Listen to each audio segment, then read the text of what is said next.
This is Lisa from Mobile Tech Review, and today we're going to look at the Huawei MediaPad 7 Lite.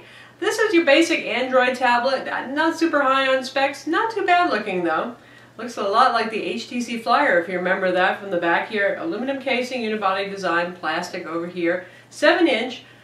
IPS display, 1024 by 600, which a year ago, well, that would have been pretty good, but now we're looking at 1280 by 800 on something as inexpensive as the Nexus 7, so man, but still a very nice, colorful, sharp display, a lot like the T-Mobile Springboard overall. We're going to look at it now. The Huawei MediaPad 7 Lite should be available soon, according to the company. And pricing, well, yeah, that's a little bit up in the air, but so far it looks like 200 to 250 pounds in the UK, so we're probably looking at something like $300 in the US or more, if it ever comes to the US. This is mostly for our overseas viewers and those of you who love to import tablets, because it's going to be sold primarily in Asia, Europe, and some parts of Latin America. That doesn't mean you won't see it popping up in Expanses, maybe even Amazon.com, and the price may even come down. Because I would say that when Huawei designed this, they had last year's tablet in mind, and the cost of making this shouldn't be too high. I think they've got some leeway. What is the selling point for this tablet? It is the unlocked 3G SIM card slot. It has a full-size SIM card slot. We'll take a look at that right now. Up here on this edge, you can see we have two little plastic doors. One's for your micro SD card slot, and one's for a full-size SIM card slot. Now again, I popped in my AT&T SIM card in here, and all I got was 2G Edge. So this is quad-band GSM, but looks like it's only overseas 3G HSDPA 3.6 megabit. Micro SD card slot right here can work with cards up to 32 gigs in capacity, and you can see right here we have our volume rocker, and that's our power switch. Nice aluminum unibody casing, however not so thin as today's thinnest tablets, but still not a bad looking piece of hardware. Again, the white caps, very reminiscent of HTC's tablet, almost embarrassingly so. Here we have a 3 megapixel rear camera, and this is your speaker right over here. Down here we have the micro USB port, and there's our headphone jack, and it charges over micro USB. Standard 2 amp charger will work with it. It ships with a charger that does not have US prongs, but you can find an adapter pretty easily if you are in the US and want to get this. Nothing on this side right here, and nothing on the top. This corner here, a little hard to see, but there's a VGA front-facing webcam for Skype and video chat of your choice. And here we have a really nice, though not superbly high resolution, 1024 by 600 pixel display. Now that's the resolution of last year's Kindle Fire, of the HTC Flyer. And today we expect to see a little bit more, like 1280 by 800 from some of the better tablets. In fact, even the Nexus 7, which is only $199 starting price for 8 gigs of storage, which this also has a higher resolution display. That said, it looks really very sharp. This is about the nicest IPS panel you could ever expect to see in a 7-inch resolution. Very good viewing angles, sharp, crystal clear, nice colors, pleasant for watching video, so I haven't really hated it despite the relatively low resolution. Obviously the tablet works in both portrait and landscape modes, and it's running Android OS 4.03 Ice Cream Sandwich. No word yet on what it's going to get any upgrades, and you can see the standard interface here for accessing your quick settings as Wi-Fi 802.11 BGN single band, not dual band, and Bluetooth 3.0 also has GPS. Now if we look at the user interface here, you can see it's pretty much just stock Android, nothing special going on here at all. And for those of you who are purists, you'll probably appreciate that. In terms of customization and widgets, Huawei has done pretty little to customize it. Again, it's a pretty clean experience. We've got some standard Google widgets going here, just some shortcuts to our applications. Now if we look at what's preloaded here, we have Foxit Reader, which is a PDF reader. Angry Birds is preloaded, Twitter and Facebook. Kingsoft Office, which is an Office viewer only.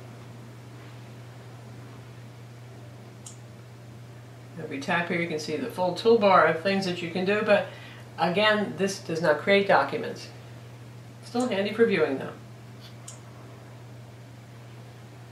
We have a basic file manager on board, and Zinio is also preloaded.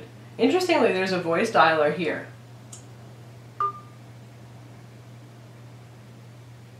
Something you don't usually see on tablets. And look what else we have here. We actually have a dialer. You don't usually see telephony, that is phone calling, on a tablet, at least certainly not on a US tablet, but here it is on this device. Now, obviously you're going to want to use a Bluetooth or wired headset because holding this to your head would be, well, more absurd than you can imagine. The tablet has a 1.2 gigahertz ARM Cortex-A8 CPU. Again, you don't see too many single-core CPUs, but it feels pretty responsive, probably in good part because it's running a fairly clean build of Android, and Huawei is pretty good at optimizing these things. I would still look at this as one of the, I would call it, old Huawei devices when they made budget devices, and now they're moving into the higher end, like the much anticipated MediaPad 10 Full HD with the 1920 by 1200 display that we hope to review soon.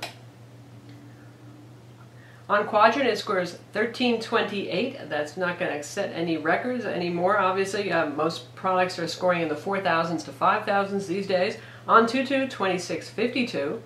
GL Benchmark 2.5, the Egypt 2.1 Classic test, it managed 19 frames per second and 7 frames per second off-screen, compared to in the 50s and the 30s for faster tablets. And the Sun Spider score was 4765, which is more than twice as slow as the average Android product these days.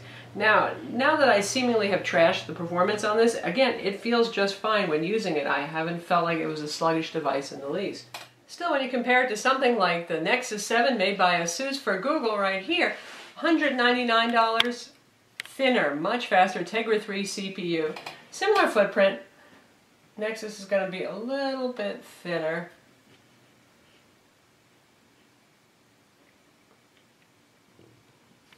I think the Nexus is going to trounce the Huawei overall in the market.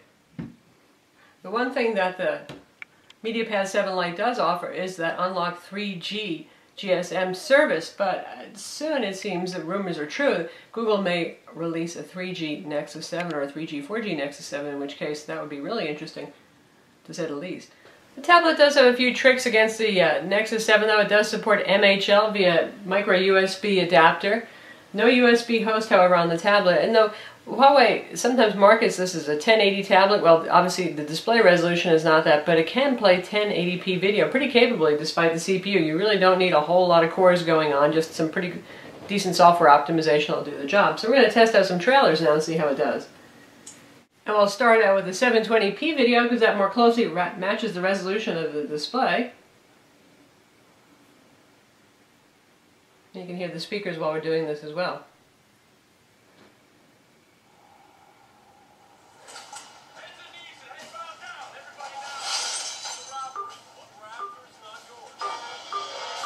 And now we're set just about at maximum, not a very loud speaker, but it plays the video absolutely perfectly. And now we'll try out something that's 1080p high profile in PEG 4.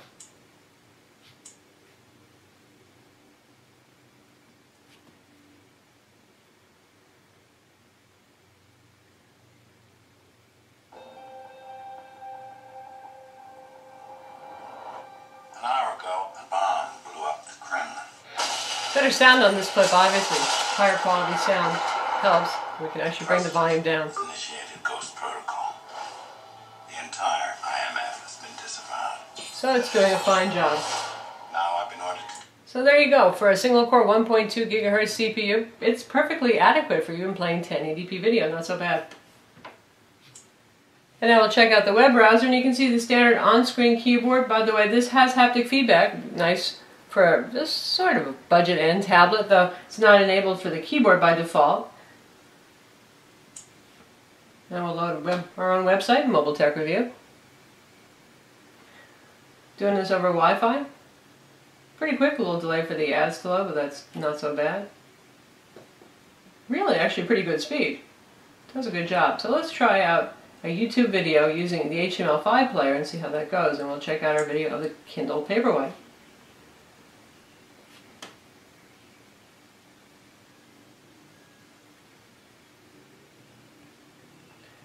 So far, no checkerboarding. Pretty good.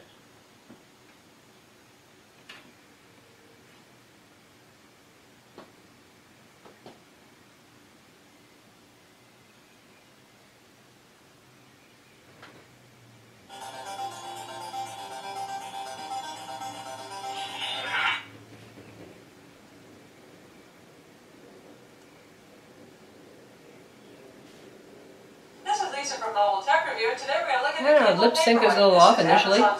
See if it catches up. It features a side light, not really a backlight, but the lights come from the bottom here. Just a little bit, does a lot though, and it's really, well, pretty close to catching up. Paperwhite. Let's pause it and give it a minute to buffer.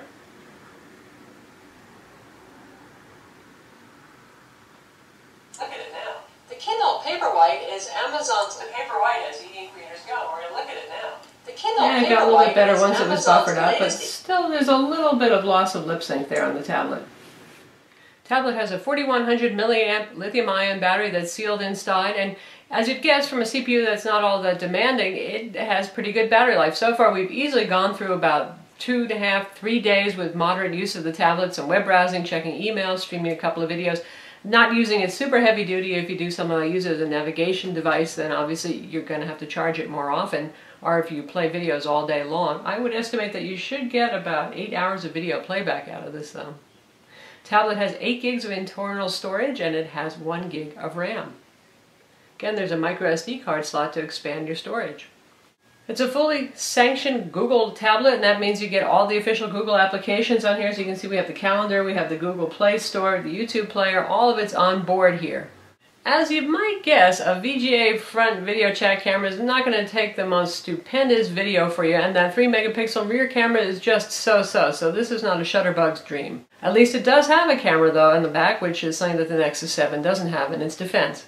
So that's the Huawei MediaPad 7 Lite Android tablet. Again, mostly available overseas. Not sure we're even going to see this in the US other than through importers. 7-inch Android tablet, 1024 by 600 display, running Android 4.0 on a 1.2 GHz single-core CPU. I'm Lisa from Mobile Tech Review. Don't forget to subscribe to our YouTube channel.